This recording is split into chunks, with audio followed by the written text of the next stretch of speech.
Muy buenos días, bendiciones para todos. Qué bueno poder comunicarnos esta mañana a través de este medio. Siempre es un gozo poder escuchar las buenas nuevas del Evangelio y poder adorar al Señor. Usted allá, nosotros acá, pronto, en su debido momento, juntos.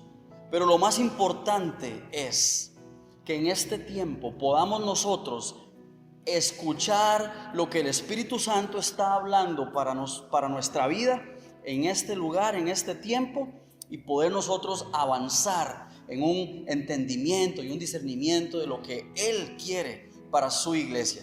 Qué bueno compartir con ustedes, sea bienvenido, disfrute de este tiempo, disfrute de la palabra que vamos a recibir y que Dios te bendiga. Descansa en el Señor.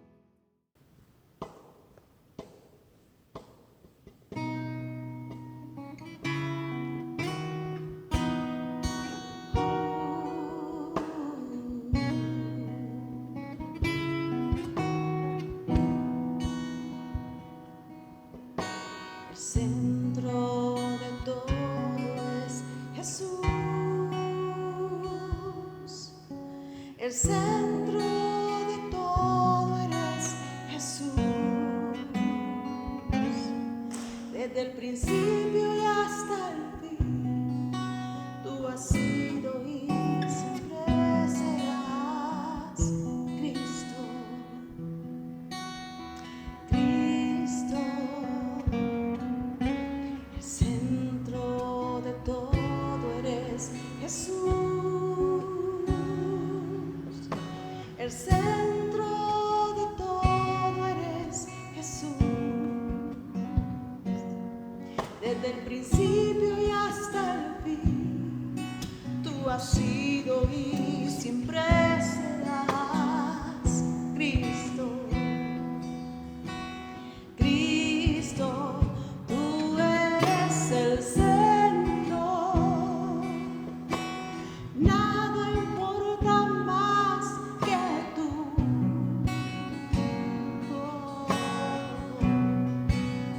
Todo el universo gira en pos de ti, Jesús. De ti, Jesús. El centro eres solo tú.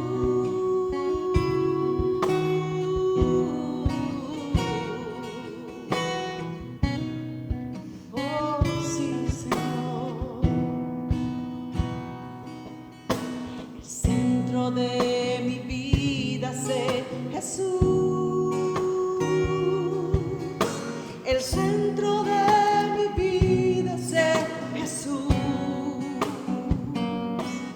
Desde el principio y hasta el fin, tú has sido y siempre serás Cristo. Cristo, tú eres el centro. Nada importa más que tú. Solo tú, Señor. Todo el universo gira en pos de ti,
Jesús.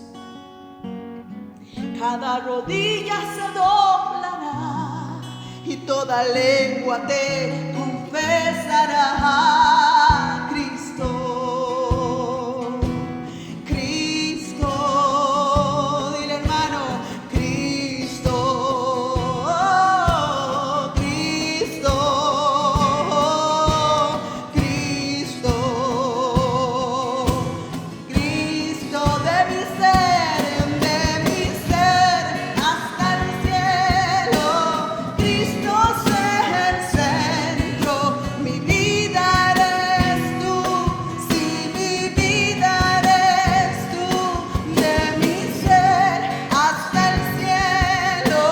Cristo es el centro, mi vida eres tú, si mi vida eres tú, de mi ser hasta el cielo. Cristo es el centro, mi vida eres tú, si mi vida eres tú, mi vida eres tú, si mi vida eres tú, Señor, mi vida eres tú, si mi vida eres tú, mi vida eres tú, si mi vida eres tú. Señor, te damos gloria. Que seas el centro de nuestra vida. Tú que eres la sabiduría de Dios, Jesús. Queremos que tú seas el centro siempre de tu iglesia, el centro de nuestra vida, Señor. Gloria a tu nombre, Jesús. Te adoramos. Gracias, Señor Jesús. Gracias, Señor. Bendiciones, tengan muy buenos días todos. Un gusto nuevamente encontrarnos esta hermosa mañana para darle la gloria a nuestro Señor Jesucristo. Antes de iniciar la reflexión de su palabra, yo quisiera invitarte por favor ahí donde estás a que cierres tus ojos y digámosle a nuestro Señor Jesucristo que nos hable por medio de su palabra en esta hermosa mañana. Si tienes una persona a tu lado, extiende tu brazo y colócalo sobre ella. Oremos juntos como familias en la fe. Buen Dios y Señor Todopoderoso, estamos delante de tu presencia en esta mañana y venimos, mi Jesús, delante de ti con humildad en nuestro corazón. Abro mi vida, abro mi entendimiento, abro mis actitudes, Dios, para tener un encuentro con tu palabra. Háblame, mi Dios, háblame que lo necesito. Trae la sabiduría, mi Dios, que necesitamos en estos tiempos que vivimos. Que tu palabra pueda ocupar un lugar en mi corazón esta mañana y pueda retarme y desafiarme a una nueva vivencia y a una comprensión, Dios, de lo que tú esperas de mí y de cada uno de mis hermanos en la fe y de tu iglesia en general.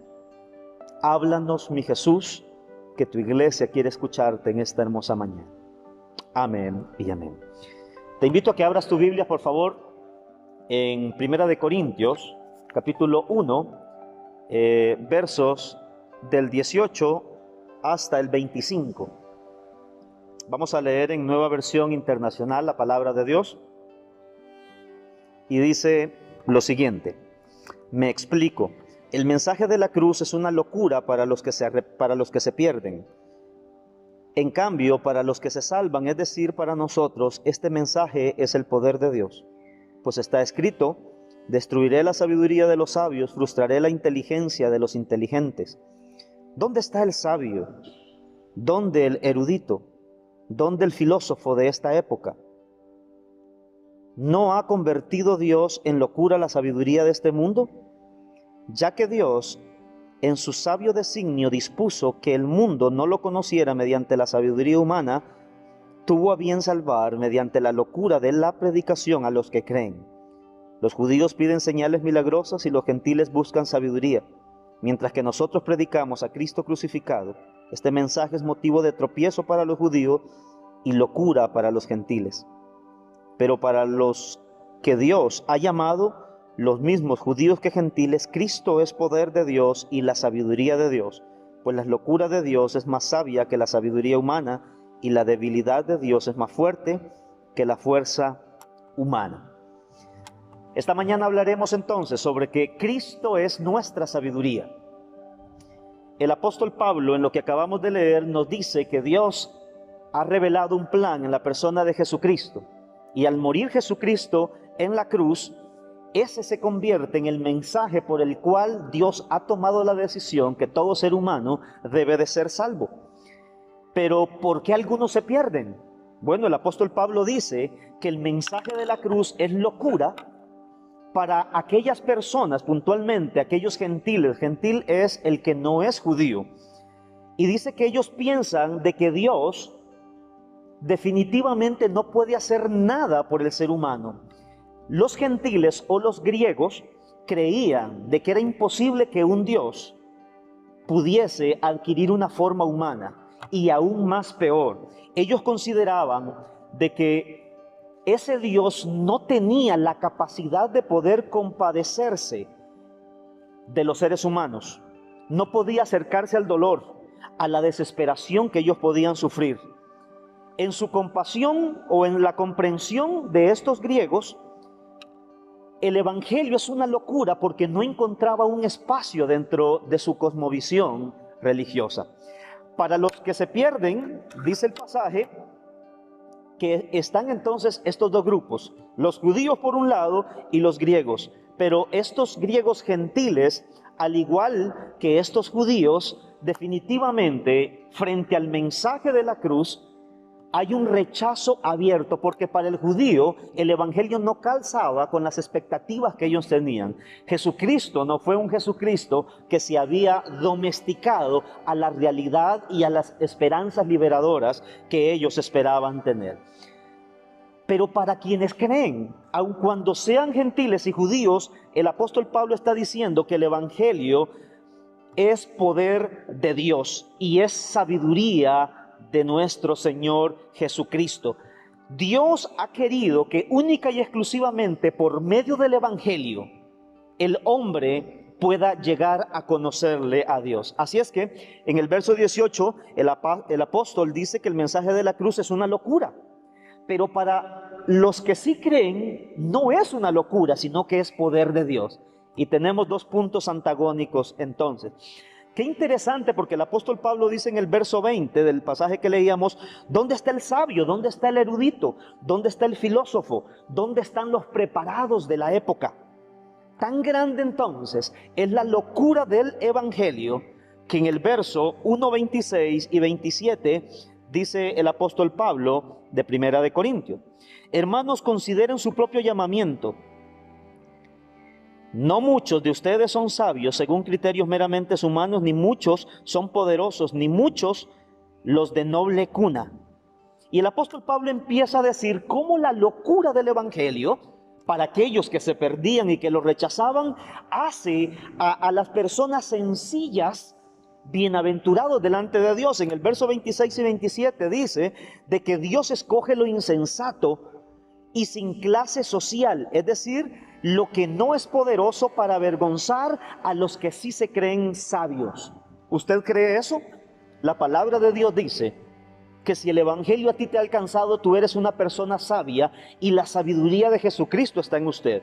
En el verso 27 dice que Dios, de lo vil y lo menospreciado del mundo, Dios lo escoge para avergonzar a los poderosos. En el verso 28 dice que Dios escoge lo menospreciado y lo más vil, es decir, los que no cuentan, para anular lo que sí se creen que tienen mucho. Así que la meta de Dios, al compartir el mensaje de la salvación con todos aquellos sencillos que creen a Jesucristo como su Salvador personal, Él los hace sabios, pero los hace sabios no para su propia gloria, sino para la exaltación de Dios Padre. En el verso 30, el pasaje dice algo hermoso, que yo quiero que me acompañes, por favor. Dice: pero gracias a Él ustedes están unidos a Cristo Jesús, a quien Dios ha hecho nuestra sabiduría, es decir, nuestra justificación, nuestra santificación y redención, para que, como está escrito, si alguien ha de gloriarse, que se gloríe en el Señor. Por lo tanto, todo aquel que cree en el mensaje de la cruz, en Jesucristo como su Salvador, Jesucristo es su sabiduría, es su justificación, es su santificación y es su redención. ¿Cómo nos llega esta sabiduría a nosotros? ¿Cómo es que la persona de Jesucristo, siendo ese tesoro de sabiduría que viene a habitar el corazón de todo aquel que cree, cómo es que nos llega? ¿Cómo es que se revela?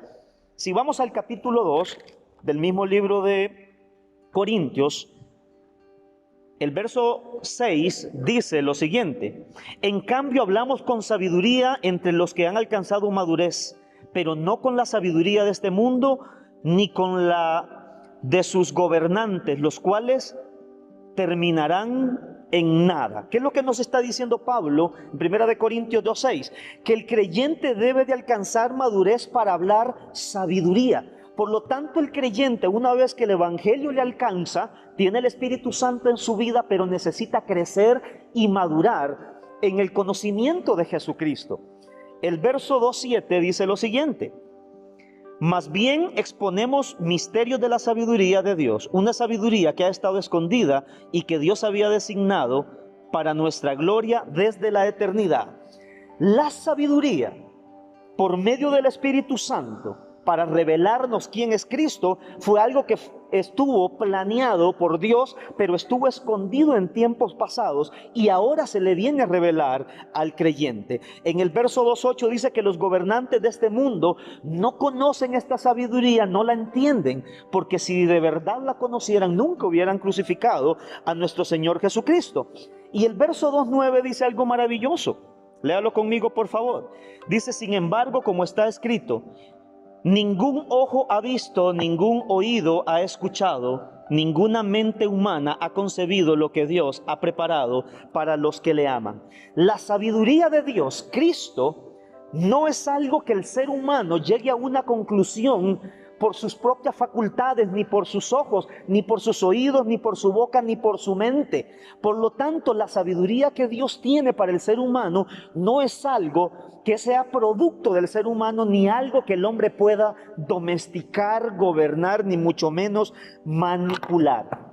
La pregunta es, ¿cómo llegamos a conocer entonces a Cristo como nuestra sabiduría? El verso 2:10 de 1 Corintios nos lo enseña y dice: ahora bien, Dios nos ha revelado esto por medio de su Espíritu, pues el Espíritu lo examina todo hasta las profundidades de Dios. Qué hermoso es poder entender que la sabiduría que hay en nosotros es una revelación que viene de parte del Espíritu Santo. Él nos revela a nuestro Señor Jesucristo.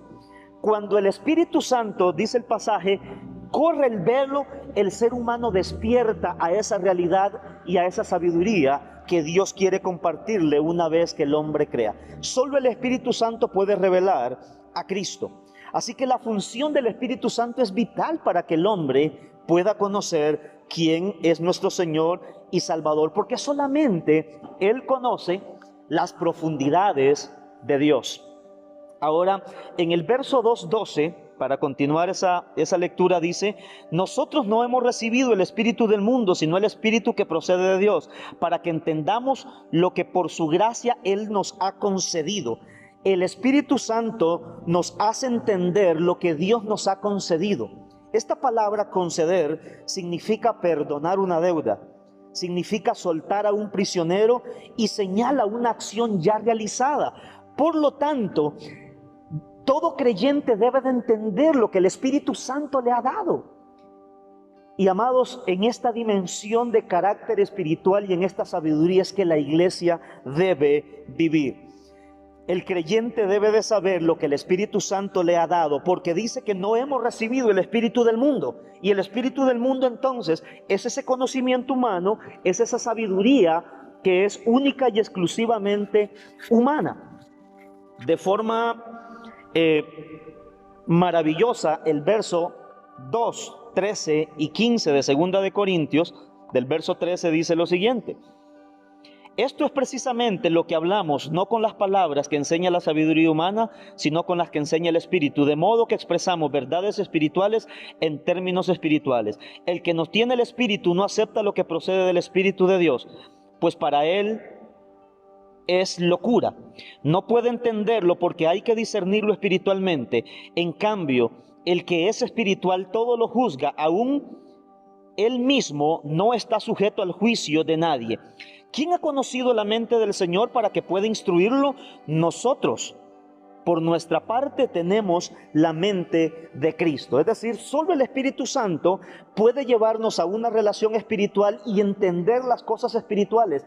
El hombre natural, por más sabiduría, por más conocimiento, por más filosofía que tenga, no puede alcanzar el conocimiento que solamente el Espíritu Santo da, porque para él es locura.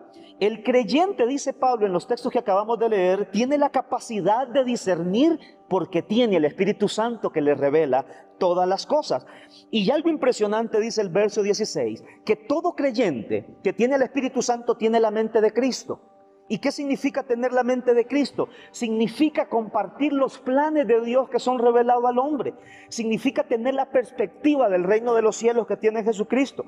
Significa ser guiados por ese Espíritu Santo. Significa tener discernimiento para comprender cuál es la sabiduría del mundo, cuál es la sabiduría humana y cuál es la sabiduría que viene del Espíritu Santo.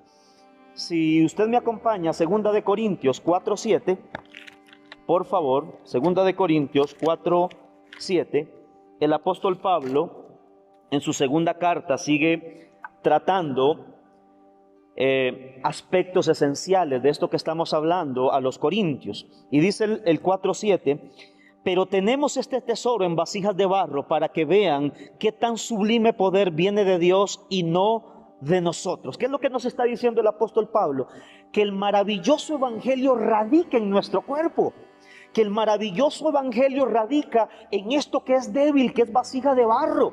De que muchas veces, dice en el verso 8, nos vemos atribulados en todos, pero no abatidos, perplejos, pero no desesperados, perseguidos, pero no abandonados, derribados, pero no destruidos. Donde quieras que vamos, siempre llevamos en nuestro cuerpo la muerte de Jesús, para que también su vida se manifieste en nuestro cuerpo. Así es que aquí reside la sabiduría de Dios, y en estos cuerpos está el mayor tesoro al cual un ser humano puede aspirar, pero no aspira por su propia inteligencia, aspira porque el Espíritu Santo le revela todas las cosas.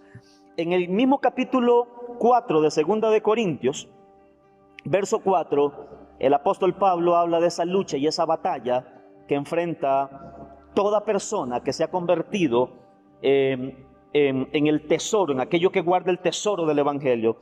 El 4:4 de 2 de Corintios dice lo siguiente: el Dios de este mundo ha cegado la mente de estos incrédulos para que no vean la luz del glorioso evangelio de Cristo, el cual es la imagen de Dios.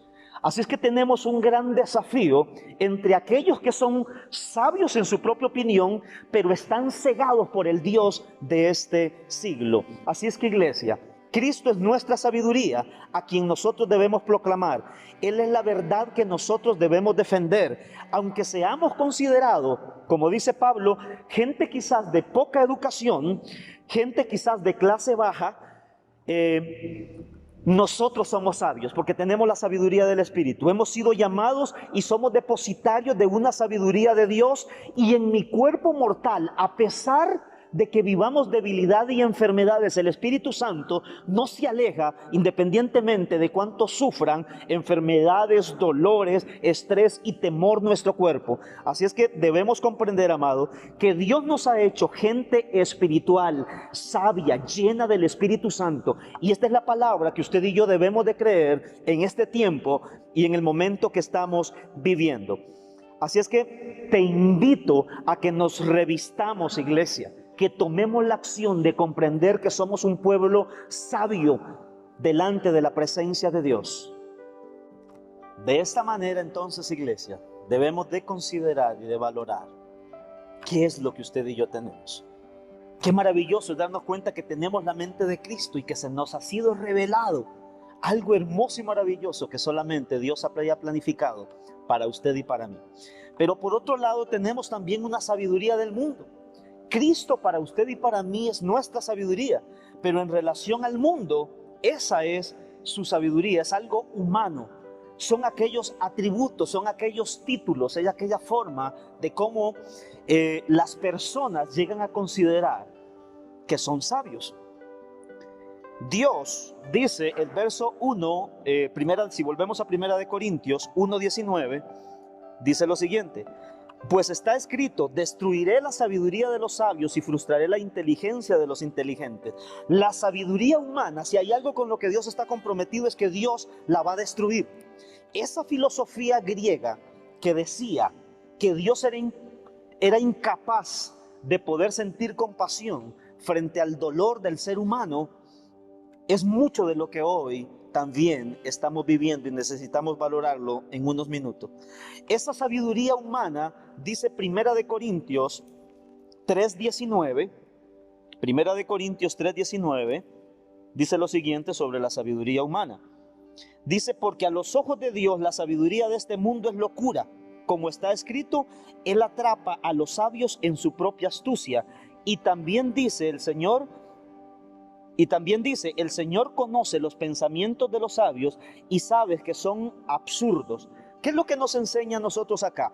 Es un Dios no solamente que considera todo lo humano como absurdo, y Él está dispuesto a atrapar a aquellos que se consideran sabios en su propia opinión.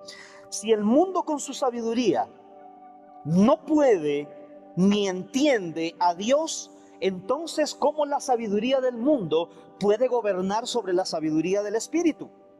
No existe forma, no hay manera. Por lo tanto, también es un reto para la iglesia no amoldarse a la sabiduría del mundo. Esta sabiduría del mundo es la que pretende gobernar hoy en día la iglesia. Amados, y quisiera por favor que ahí donde estás, se detenga y abra su corazón a lo que estamos conversando esta mañana.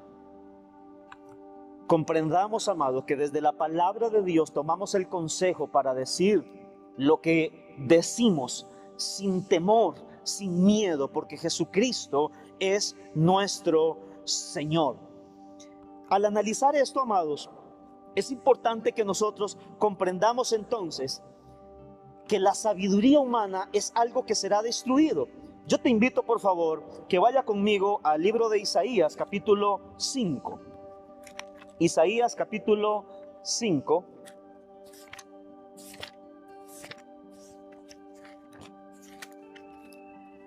Versos 18 y 19.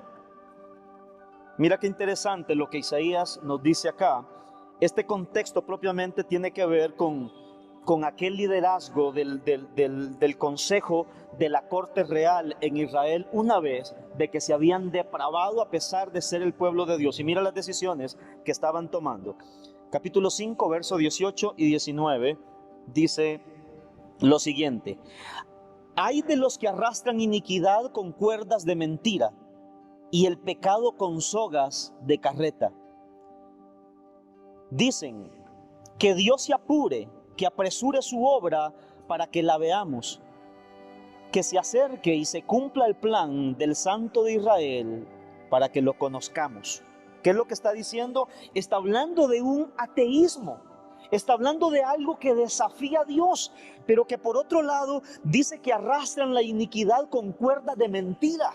Tratan de fingir, tratan de engañar que no son pecadores, pero mintiendo, siguen arrastrando sus maldades y provocan al Dios. Dice el verso 19, que se apure Dios, que apresure su obra para que veamos lo que se acerca y se cumpla el plan del Santo de Israel para que los conozcamos.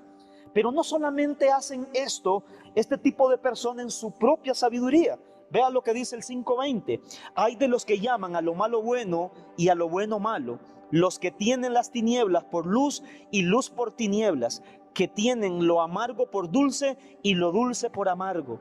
Verso 21.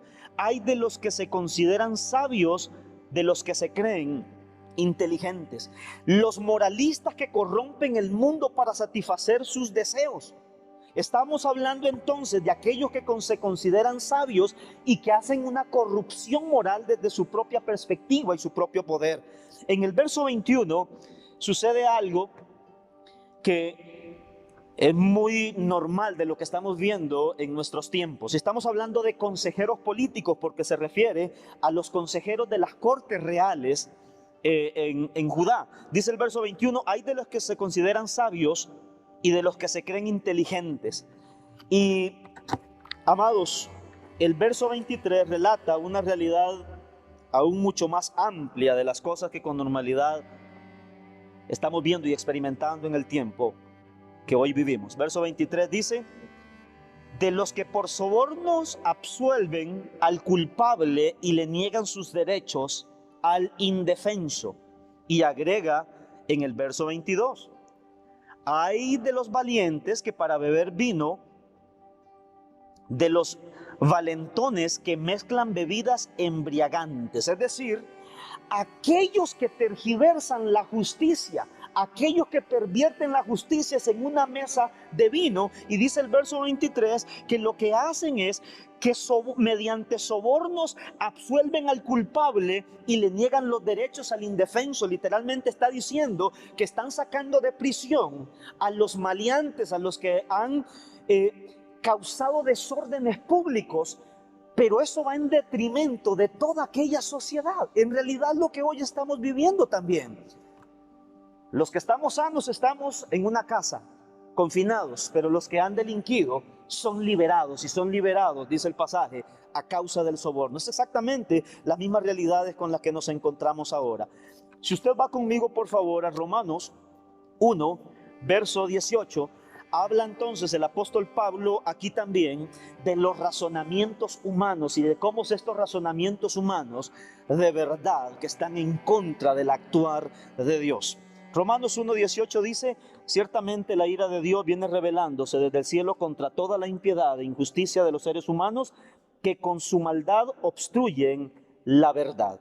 Pero en el verso 23 el apóstol Pablo nos habla por lo menos de 4 cambios que aquellos que se creen sabios, aquellos que razonan, intentan generar dentro de la cultura cambios que van en contra de la voluntad de Dios y el actuar de Dios y la verdad de Dios. El verso 23 dice lo siguiente: cambiaron la gloria de Dios inmortal por imágenes que eran réplicas de hombre mortal, de aves, de los cuadrúpedos y de los reptiles. El primer cambio que aquellos que se creen racionales e inteligentes y sabios intentan hacer es cambiar la gloria de un Dios inmortal por las imágenes. Y las consecuencias de esta persona las encontramos en el verso 24, Por eso Dios los entregó a sus malos deseos en sus corazones, que conducen a la impureza sexual, de modos que hasta degradaron los cuerpos los unos de los otros. El siguiente cambio que aquellos que intentan razonar introducen dentro de la sociedad lo encontramos en el verso 25. Dice el verso 25, cambiaron la verdad de Dios por la mentira, adorando y sirviendo a los seres creados antes que el Creador, quien es bendito por los siglos de los siglos. ¿Qué es lo que tenemos acá? Tenemos una cultura que cambia, y cambia desde aquellos que se consideran inteligentes, aquellos que se han perdido en su razonamiento. Este verso 25 dice que han cambiado la verdad por la mentira. La realidad es que hoy estamos viviendo, amados, es que la modernidad busca secularizar el cristianismo, busca reinterpretar las escrituras y adaptarla al tiempo que vivimos para poder satisfacer el gusto, el ego y la depravación de pensamiento de todo aquel humano que quiere vivir una vida en sus anchas y en sus placeres. Quieren convertir la fe en algo que no es esencial. Y esta locura que están generando los que se consideran intelectuales y sabios, en el verso 26 va a un nivel mucho mayor.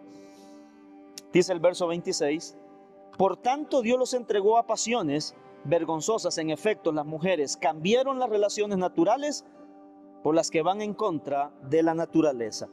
El tercer cambio de esta cultura, de aquellos que se creen sabios en sus propias opiniones, aquellos que se han envanecido en sus propios razonamientos, es que el orden natural de la vida, de las relaciones, lo han cambiado. Para ellos, según la Biblia, amados, Dios y su ira está en contra de todas las maldades del hombre, pero para todo este tipo de prácticas, la ira de Dios es el ya en el ser humano, por una razón básica, y la encontramos en el verso 17. Así los hombres, dejando las relaciones naturales con la mujer, se encendieron en pasiones lujuriosas los unos con los otros.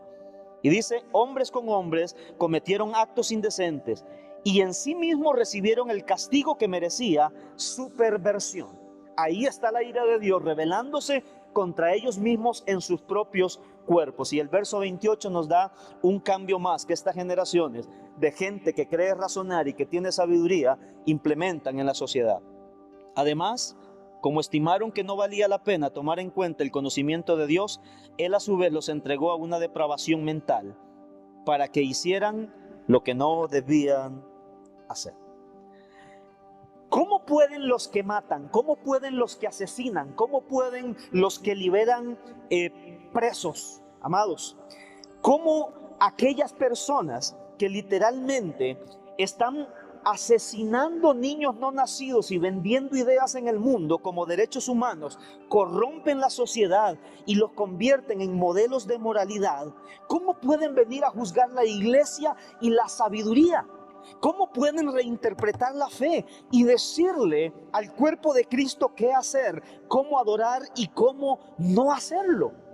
Desde la sabiduría del Espíritu Santo, usted y yo debemos entender esta mañana a lo que la palabra de Dios nos llama y nos reta. Si usted y yo tenemos la mente de Cristo, debemos de tener en cuenta los planes de Cristo y su perspectiva para la iglesia, sin importar los tiempos que nosotros vivamos. ¿A la luz de cuál sabiduría vamos a vivir entonces? ¿Y a la luz de cuál sabiduría la iglesia debe de servir? ¿Acaso la iglesia ya no es esencial? A razón de lo que vivimos, amados, yo quisiera que reflexionemos esto a detalle. ¿Qué pasará con aquellas personas que están en cuadro de estrés? ¿Qué pasará con aquellos que se están suicidando, que tienen las intenciones de hacerlo? ¿Qué pasará con aquellas personas que están en temores? A razón de números estadísticos en Costa Rica, si comparamos los datos del año pasado, es decir, el mes de marzo y abril del año pasado, con los del 2020, 2019, 2020, hay el doble de casos. Habían 20 personas internadas por problemas de depresión. Los noticieros no nos lo dicen. Hay 40 personas internadas a razón de lo que estamos viviendo y esos números seguirán incrementándose. ¿Acaso la iglesia no tiene un papel esencial en poderlos atender? Si en las condiciones socioeconómicas que muchas personas quedarán a razón de todo esto que estamos viviendo, amado, ¿acaso la iglesia no es esencial? ¿Acaso la sabiduría de Cristo en su vida y en la mía, que está en mi cuerpo y que está en el tuyo, que eres una persona santa y sabia, no somos la respuesta frente a los retos que nosotros estamos viviendo? ¿Estos actos de sabiduría humana merecen un amén de la iglesia? ¿Esta nueva normalidad merece el respeto ciego de las autoridades, tal cual nos lo enseña Romanos 13:1, que debemos obedecerlo? Y es aquí donde, con la autoridad del poder del Espíritu Santo, yo quiero pedirte esta mañana que reflexionemos, por favor.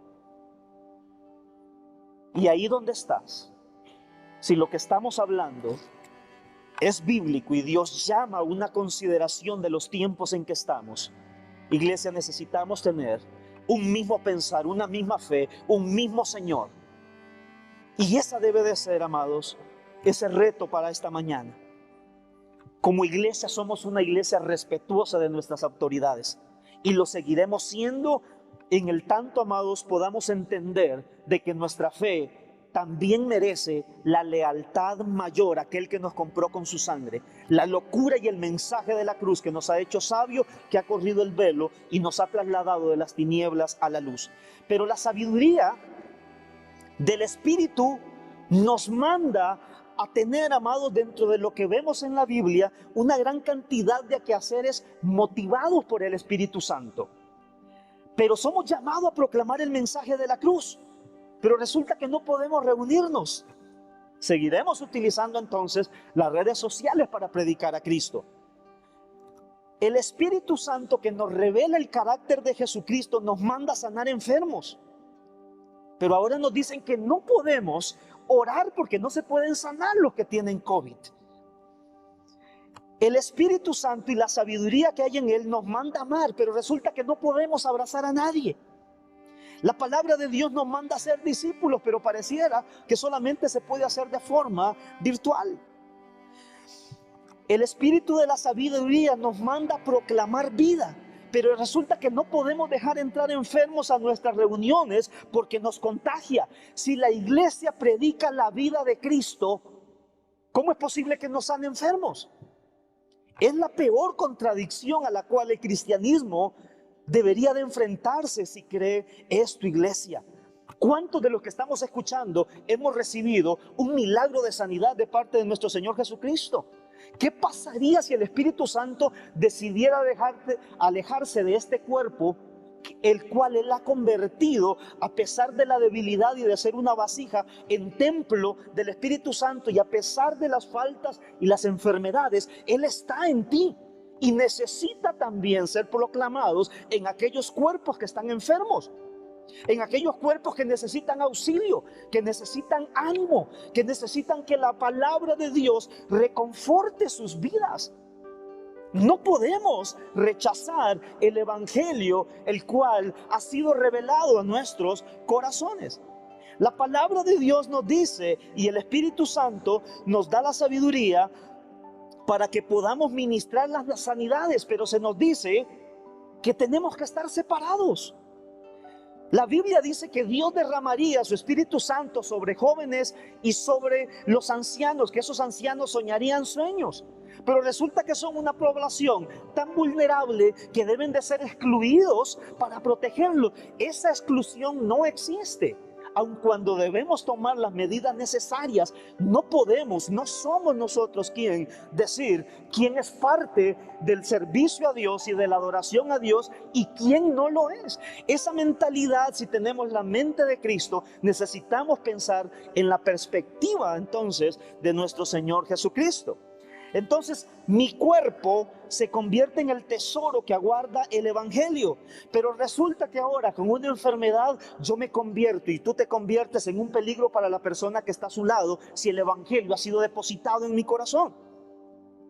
La Biblia dice que en mi boca entonces está la sabiduría de Dios con la cual proclamamos la locura del evangelio que salva a las personas, pero resulta que ahora no podemos ni siquiera cantar porque la saliva enferma a otras personas. ¿En qué mundo estamos? ¿En qué mundo nos encontramos? Piénselo, por favor. Jesucristo dijo: dejen que los niños vengan a mí porque el reino de los cielos les pertenece. Pero en muchos lugares, amados, los niños no pueden ser parte de un servicio. ¿Qué le vamos a dejar a las próximas generaciones? ¿Qué les vamos a heredar? ¿Qué vamos a decirle? ¿Con qué ejemplo los podemos invitar entonces a construir la imagen de nuestro Señor Jesucristo en sus vidas? Y quizás hemos sido cobardes, si nos amedrentamos, si no tuvimos el valor para hacer aquellas cosas que en la sabiduría del Espíritu Santo se nos demanda en los tiempos que vivimos. Si tengo la mente de Cristo, ¿cómo no puedo discernir entonces este silenciamiento? ¿Dónde quedó aquel mensaje de ámense unos a otros, lleven las cargas los unos a los otros, saludaos con un beso santo? Amados, no podemos vivir en el temor del mundo y la sabiduría de este mundo, de los que se consideran indoctos. Dice Pablo: ¿dónde está el sabio? ¿Dónde está el filósofo? Amados, no podemos vivir de esa manera y necesitamos comprender de que Dios destruirá la sabiduría porque es una locura. Por lo tanto, necesitamos tener cuidado de obedecer aquellas cosas que Dios está por destruir y que Dios está destruyendo, que Dios está por atrapar y descubrir los planes de aquellos que se consideran sabios. Tengamos cuidado de adorar la sabiduría del mundo, que desde la perspectiva de Dios es insensatez. Necesitamos despertar por el poder de su Espíritu Santo, porque el espíritu del mundo no puede gobernar la iglesia a su antojo, no puede gobernar los dones, no puede gobernar el fruto del Espíritu. Creo con todo mi corazón que tenemos una iglesia responsable en todo cuanto hacemos, amados. Pero el apóstol Pablo dijo, refiriéndose a los Gálatas, capítulo 5, de que el fruto del Espíritu tiene 9 características: amor, gozo, paz, benignidad, mansedumbre, templanza, dominio propio.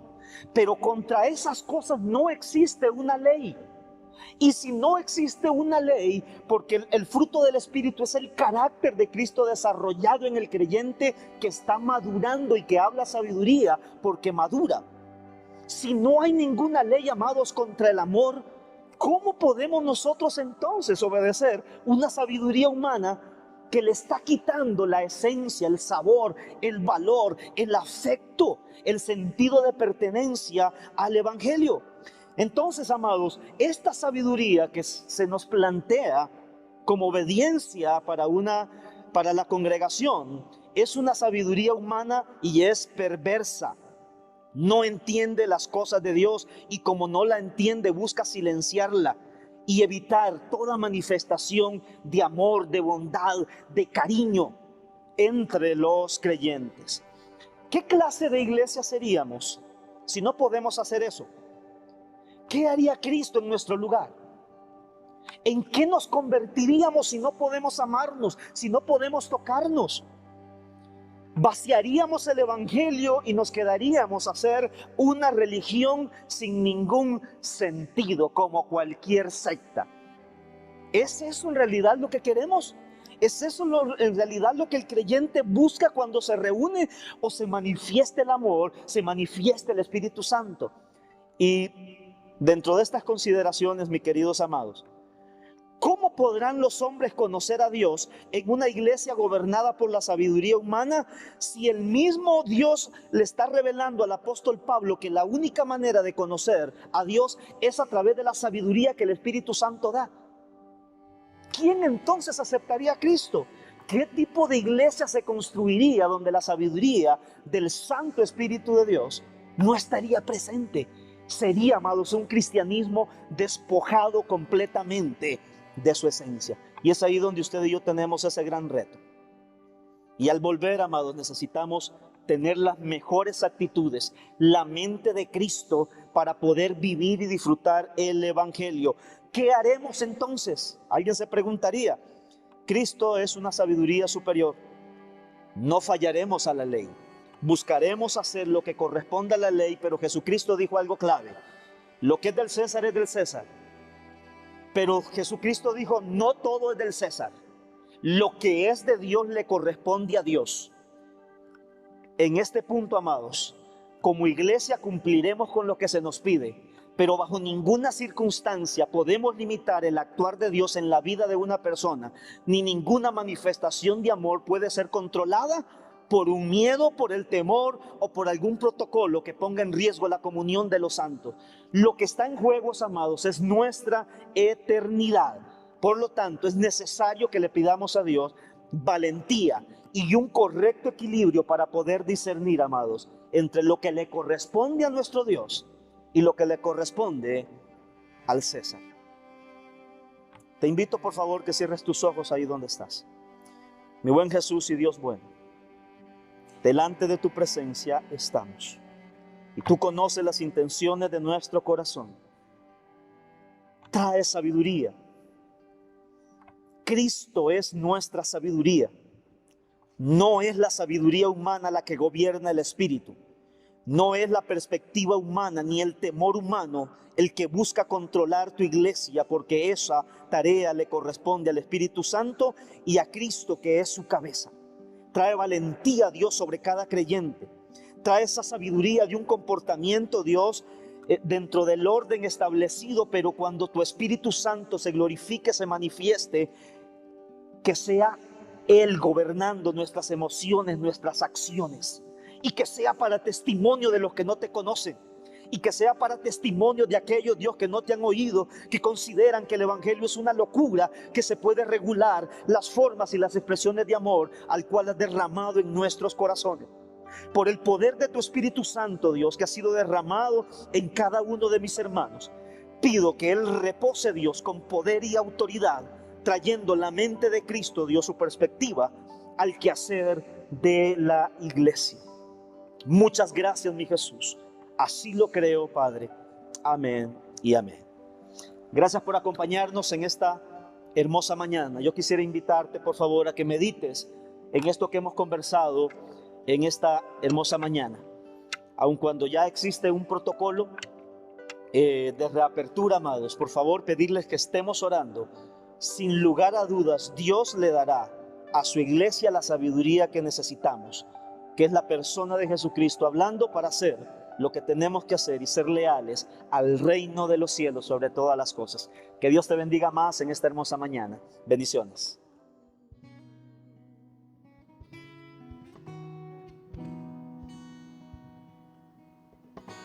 El centro de todo es Jesús. El centro